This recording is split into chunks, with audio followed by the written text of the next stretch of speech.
책 읽어주는 소파. 안녕하세요. 풀벌레 소리가 들리시나요? 이제 아침 저녁으로 가을이 온 것 같아요. 밤에 잠자리에 누우면 달이 보여요. 새벽별도 보이고요. 오늘은 자연의 향기가 가득한 그림책을 가지고 왔어요. 여러분하고 나눠보고 싶은데요. 우리가 코로나19로 또다시 어찌 보면은 사회적 거리두기를 해야 되는 이 시간에 우리에게 피할 곳, 우리가 숨 쉴 곳은 어쩌면 자연이 아닌가 싶어요. 자, 요즘에 그 캠핑카를 주문하거나 캠핑카로 개조하는 주문량이 엄청나게 늘었다고 그래요. 저는 이 뗏목을 타고라는 그림책을 보면서 여러분과 어떤 쉼, 또 새로운 삶의 의미 발견, 그런 것들을 함께 나눠보고 싶어요. 약간 영화 집으로가 좀 생각나게 되는데요. 집으로에서 보면은 어느 날 원치 않게 할머니 집에 맡겨진 소년이 할머니와 함께 겪으면서 일어난 일상들에 대해서 영화를 만들었는데, 비슷해요. 그런 면에선. 이 소년도 아버지가 갑자기 바빠지셔서, 할머니에게 아이를 맡겼어요. 여름방학 동안인지. 예, 맡겨서 아이가 굉장히 불만스럽게 지내다가 어느 날 정말 멋진 경험들을 해나가는 그런 것들을 써놨어요. 짐 라마르크라는 분이 글과 그림을 다 그리셨는데요. 제가 보기에는 파스텔로 그린 것 같아요. 이건 뭐 유화는 아니고 느낌은 유화 같지만 파스텔화로 그린 아주 스케치도 멋지고 그림이 아주 아름답습니다. 보면서 그런 생각을 해봤어요. 제가 조금 있으면 50이 되는데 어쩌면 10년 안에 할머니가 될 수 있지 않을까? 그런 생각도 해봐요. 왜냐면 저희 자녀들이 벌써 이제 20대이기 때문에 제가 할머니가 될 날이 멀지 않았어요. 그래서 어제는 같이 저희 가족들이 날마다 그림책을 같이 읽어요. 9시가 되면 그림책을 읽고 같이 대화를 나눠요. 뭐 요즘 뭐 하브루타라고 하죠. 하브루타라고 하는데, 예, 그걸 하는데 어제는 이 책을 읽었는데 다들 너무나 좋아하고 이런 경험을 하고 싶어 했어요. 저는 그랬죠. 난 이런 할머니가 되고 싶다고. 아직 벌써 할머니라고 이러지만 잘 보면 머리에 하얀 머리가 많이 나 있습니다. 그래서 정말 멋진 할머니로 그 손주들한테 이런 나눔을, 삶을 나누는 경험도 참 좋을 것 같습니다. 낭독해 볼 텐데요. 읽으시면서 제가 받은 이 책에서 받은 감동이 여러분에게도 전달되길 바랍니다. 자, 그럼 낭독 중에 만나요. 뗏목을 타고, 짐 라다르크 글 그림, 느림보 출판사.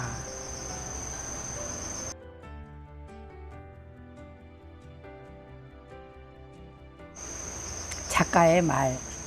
이 이야기는 어릴 적 내가 가지고 있던 비밀상자처럼 어린 시절 여름날 이야기를 가득 차 있습니다. 주인공 니키처럼 나 역시 북쪽에 있는 할머니와 할아버지의 오두막에서 여름을 나곤 했어요. 할머니는 혼자서 그림을 배워 화가가 되신 분이었어요. 그리고 농어와 송어를 맛있게 튀겨주시는 훌륭한 요리사였지요. 나는 니키처럼 그림의 힘이 무엇인가 느끼기도 했어요. 무언가를 그림으로 그려보면 그것에 대해 더 잘 알게 된다는 것들을 말이죠. 이 책에는 나의 추억이 모두 녹아 있어요. 숲속의 여름과 아주 특별했던 나의 할머니에 대한 기억, 그리고 내가 물지가 되고 화가가 되었던 시절들 말이에요. 할머니 집에 같이 놀 사람 없어. 거긴 텔레비전도 없잖아. 내가 투덜대자 아빠가 빙그레 웃으며 말했어요. 그래도 할머니는 보통 할머니들과 달라. 자기를 물지라고 불러달라고 하시지. 정말 재밌을 거야. 아빠가 다시 말했어요. 할머니는 내가 무엇을 하고 지내야 할지 다 알고 계실걸? 게다가 니키야, 이번 여름엔 아빠랑 같이 있을 수가 없잖아. 아빠는 하루 종일 일을 해야 되고 그곳에 같이 놀 친구들도 없단다. 난 눈물이 나올 것 같아서 억지로 눈을 깜빡이며 창밖을 내다보았어요. 그날 오후 나는 할머니 집 마당에 서서 멀리 떠나는 아빠의 모습을 지켜보았어요. 차는 먼지를 일으키며 소나무 숲속으로 사라져 버렸어요. 할머니가 말하셨죠. 여름 내내 거기 서 있을 작정이냐? 어서 들어와 저녁 먹자. 옥수수빵에 꿀을 발라줄까? 아니면 시럽을 발라줄까? 옥수수빵이 싫은데. 난 조그맣게 웅얼거리며 할머니가 안 보이는 사이에 조그만 항아리에 든 시럽을 살짝 찍어 먹어보았어요. 그런 짓 하려면 미리 손부터 씻는 게 좋을 거다. 할머니는 뒤에도 눈이 달린 것 같았어요. 목욕탕은 저쪽이다. 난 커튼을 거치고 거실로 들어갔어요. 오래전부터 다른 집 거실에 뭐가 있을까 궁금했거든요. 거실에는 책이 여기저기 흩어져 있었어요. 탁자와 의자, 바닥에까지요. 벽에는 온갖 스케치와 박제 물고기, 강지도들이 어지럽게 붙어 있었죠. 다른 벽에는 낚싯대 몇 개가 걸려 있고 그 밑에는 낚시도구 상자, 순대롱, 물안경이 놓여 있었어요. 정말 물지의 작업실 같았어요. 그 녀석을 벌써 몇 년째 작업 중이야. 할머니가 다시 말했어요. 쓰레기장엔 진짜 곰이 어슬렁거리거든. 내가 얼른 안 먹으면 이 저녁밥은 곰한테나 던져줘야겠는걸. 아빠 말이 맞았어요. 할머니는 내가 심심해할 틈을 주지 않았어요. 아침부터 땔감으로써 나무를 쌓아놓고 또 지붕에 달린 물바지 통 청소하고 트럭이 부품 같았어요. 저녁 무렵 할머니는 등나무 낚싯대 왔지. 그리고 지렁이 몇 마리를 건네주며 말했어요. 오늘 저녁은 생선튀김이야. 할머니는 낚싯바늘에 미끼 다는 법을 가르쳐주었어요. 강엔 통통한 송어가 아주 많아. 수련잎 가까이에다 낚싯줄을 들이우면 잘 잡힐 게다. 난 나루로 내려가 강을 한번 휙 둘러봤어요. 수련잎은 강 기슭에 너무 가까이 있었어요. 치, 저런 곳에 물고기가 있을 리가 없잖아. 나루 끝까지 걸어가서 난 낚싯줄을 힘껏 던졌어요. 그리고 털썩 주저앉아서 기다렸죠. 하지만 아무리 기다려도 찌는 움직이지 않았어요. 나는 그만 지겨워져서 큰 소리로 외쳤어요. 시시해! 멍청한 강 같으니라고! 멍청한 강이라 물고기도 없지! 결국 할머니와 난 햄버거로 저녁을 때웠어요. 할머니는 다음날 저녁에 또 말했어요. 한 번 더 해보렴. 틀림없이 뭔가 잡힐 게다. 난 속으로 그럴 리 없어요 하면서 나루로 갔어요. 강물에 낚싯줄을 던져놓고 나루에 벌렁 누워버렸죠. 그러다 깜빡 잠이 들었나 봐요. 찍찍 찍찍찍찍찍찍찍 시끄러운 소리에 놀라 눈을 떴어요. 벌떡 일어나 사방을 두리번거리다가 새떼들이 강을 따라 내 쪽으로 날아오는 걸 보았죠. 새떼들은 강물에 떠있는 어떤 것 위에 멈추더니 맴을 돌았어요. 그것이 내 쪽으로 떠내려오더니 나루에 쿵 하고 부딪혔어요. 나뭇잎과 나뭇가지로 뒤덮였지만 그건 분명 뗏목이었어요. 어떻게 사람도 없이 뗏목만 떠내려왔지? 참 궁금했어요. 뗏목 위에 나뭇잎을 조금 멸쳐보니 거기 토끼가 그려져 있었어요. 책에서 본 옛날 동굴 벽화 같았죠. 선으로 쓱쓱 그린 것이었지만 이 토끼는 날쌔고 힘차게 보였어요. 난 나뭇잎을 더 걷어냈어요. 크리스마스 트리 밑에서 선물을 찾듯이요.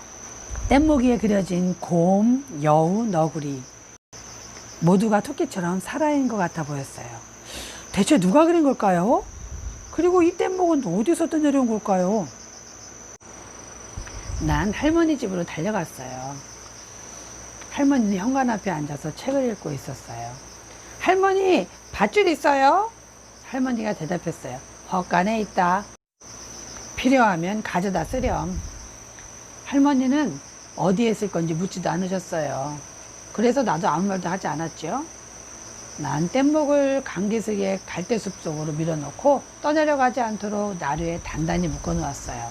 그러는 동안 내 머리 위에서 새들이 날아다녔어요. 새들은 뗏목 위에 앉을 것처럼 가까이 내려오기도 했어요. 뗏목과 친구인 것처럼요. 두루미 한 마리는 갈대를 헤치고 뗏목으로 건너왔고, 거북은 강바닥에서 뗏목 위로 헤엄쳐 올라왔어요. 달빛이 강물을 노랗게 물들었을 때야 난 집으로 돌아와 잠자리에 들었어요. 다음날 아침 일찍부터 나루에 내려갔는데 할머니가 구명조끼와 장대를 들고 왔죠. 할머니는 뗏목과 그 위에 잔뜩 그려진 동물 그림을 보고도 조금도 놀라지 않았어요. 할머니가 어떻게 알고? 자, 가자. 할머니는 내 말이 끝나기도 전에 내게 구명조끼를 건네주고 뗏목 위로 올라섰어요. 할머니가 장대로 강바닥을 힘껏 밀자 뗏목은 미끄럽게 물살을 헤치고 나아갔죠. 할머니가 말했어요. 이제 내 차례다. 나는 할머니가 가르쳐준 대로 강바닥을 장대로 밀면서 강 한가운데로 뗏목을 저어갔어요. 강 한가운데지만 깊이는 내 키를 넘지 않을 정도였어요. 우리는 뗏목을 저어 강 위쪽으로 올라갔다가 내려올 때는 뗏목이 저절로 내려가도록 가만히 있었어요. 새들은 지저귀면서 오르락내리락 우리들을 따라다녔어요. 몇 마리는 잠깐씩 뗏목에 올라타기도 했어요. 할머니는 그 새들을 공짜 손님이라고 했어요. 그 다음 날부터 난 하루 종일 뗏목에서 놀았어요. 할 일을 후다닥 해치워버리고 오늘은 어떤 동물을 만날 수 있을까 설레며 나루로 달려갔어요. 새들만 찾아오는 건 아니었거든요. 어느 날 아침엔 너구리 3마리가 뗏목을 따라왔어요. 어떤 땐 거북 1마리가 뗏목 위로 기어 올라와 아침 내내 햇볕을 쬐었죠. 강가의 나무 사이로 여운의 가족이 지나가는 것도 보았어요. 날씨가 후덥지근해졌어요. 방 안에서 자는 게 싫어져서 할머니와 함께 뗏목 위에 작은 천막을 쳤어요. 천막 안에 얇고 시원한 이불을 깔고 엎드려 손전등을 비추면서 만화책을 보다가 잠이 들곤 했죠. 그러던 어느 날 밤 이상한 소리에 눈을 떴어요. 달빛 속에서 커다란 수사슴이 서 있었어요. 사슴은 나와 눈이 마주쳤는데도 고개를 숙여 물을 마셨지요. 내가 그곳에 없는 것처럼요. 다음날 아침 곰 조각상을 만들고 있는 할머니에게 물었어요. 할머니, 그림 그릴 종이 있어요? 그러자 할머니는 큰 스케치북과 연필 그리고 크레용으로 가득 찬 주머니를 주었어요. 너 주려고 모아두었던 거란다. 할머니는 숨대롱과 물안경도 주었어요. 이것도 가져가렴. 뗏목에 있다 보면 필요할지도 몰라. 그날 오후 난 뜨거운 햇빛을 피해 버드나무 그늘로 뗏목을 저어갔어요. 오늘은 어떤 동물이 찾아올까 잔뜩 기대를 하고 말이죠. 조금 지나자 가재를 문 큰 외가리가 휙 소리를 내며 뗏목으로 내려왔어요. 난 얼른 연필을 들고 외가리를 그렸어요. 바로 내 앞에서 외가리가 스스럼 없이 점심을 먹는 걸 보니 난 꼭 투명인간이 된 기분이었어요. 가재를 다 먹은 외가리는 부리로 깃털을 가다듬고 강을 한번 둘러보더니 휙 날아갔어요. 그날 밤 할머니에게 내가 그린 그림을 보여주었어요. 괜찮은데? 아주 잘 그렸어. 할머니는 벽에 그린 할머니의 스케치 위쪽에다 내 그림을 붙여주었어요. 어느 날 나는 한 번도 가본 적이 없는 강의 맨 위쪽까지 뗏목을 저어갔어요. 키가 큰 부들숲 근처에 수달 가족이 있었어요. 나를 본 수달들은 깜짝 놀라 물속으로 텀벙 뛰어들었어요. 하지만 뗏목을 보고는 마음이 놓였는지 금세 다른 동물들처럼 신이 나서 놀기 시작했지요. 할머니 말대로 숨대롱과 물안경을 가져오길 잘했어요. 난 얼른 물안경을 쓰고 숨대롱을 입에 물고서 머리만 물에 담근 채 수달들이 노는 모습을 지켜보았어요. 수달들은 물고기를 쫓아다니기도 하고 제 꼬리를 잡으려는 듯 빙글빙글 돌기도 했지요. 난 수달들이 무서워할까봐 일부러 꼼짝 않고 있었어요. 이제 수달들은 내가 보고 있어도 아무렇지도 않은가 봐요. 조그만 돌멩이를 가지고 뺏기놀이도 하고 짧은 밧줄 토막으로 줄다리기도 했어요. 꼭 나에게 보여주려고 하는 것 같았죠. 나중엔 내가 주는 먹이도 날름 받아 먹었어요. 어느 날 아침 할머니는 샌드위치를 만들고 보온병에 차가운 레모네이드를 담았어요. 우리는 수영복을 입고서 수건과 야외 의자, 튜브를 뗏목에 실었어요. 그리고 할머니가 수영하기 좋은 곳이라고 말한 곳까지 거슬러 올라갔지요. 낡고 오래된 나루에 뗏목을 대면서 할머니가 말했어요. 내가 어릴 때도 여기서 수영을 했지. 우리 식구들은 모두 여기서 살다시피 했단다. 10명 다 정말 야생동물들 같았어. 나는 다이빙 연습을 하고 할머니는 튜브를 탄 채 내 모습을 지켜보았어요. 점심을 먹는 동안에도 할머니는 강가에서 자랄 때 이야기를 해주었어요.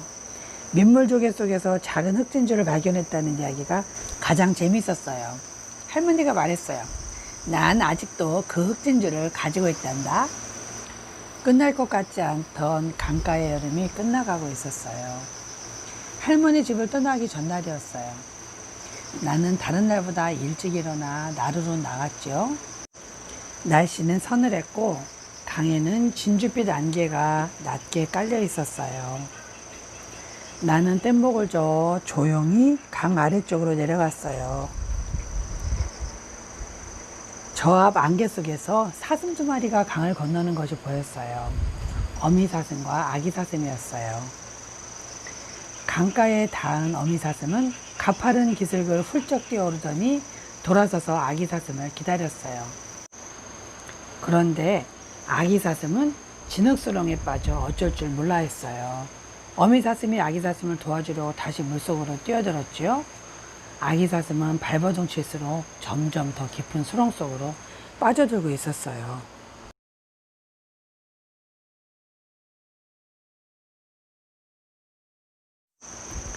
저녁을 먹고 난 뒤 할머니에게 뗏목에 그린 사슴을 보여주며 낮에 있었던 일을 얘기했어요. 할머니가 말했지요. 아주 잘했다. 그런데 아직 한 가지 일이 더 남은 것 같은데? 할머니는 서둘러 집으로 가서 유화물감과 붓 2자루를 가지고 돌아왔어요. 할머니와 나는 그림에 색칠을 했어요. 이제 이 물감은 나뭇결 깊숙이 스며들겠지요? 할머니가 말했어요. 이 사슴은 언제나 뗏목에 남아있을 거야. 이제 너도 강의 가족이 되었어. 나는 할머니에게 물었어요. 나도 할머니처럼 물쥐가 된 건가요? 할머니가 웃으며 고개를 끄덕였어요. 그래, 나처럼.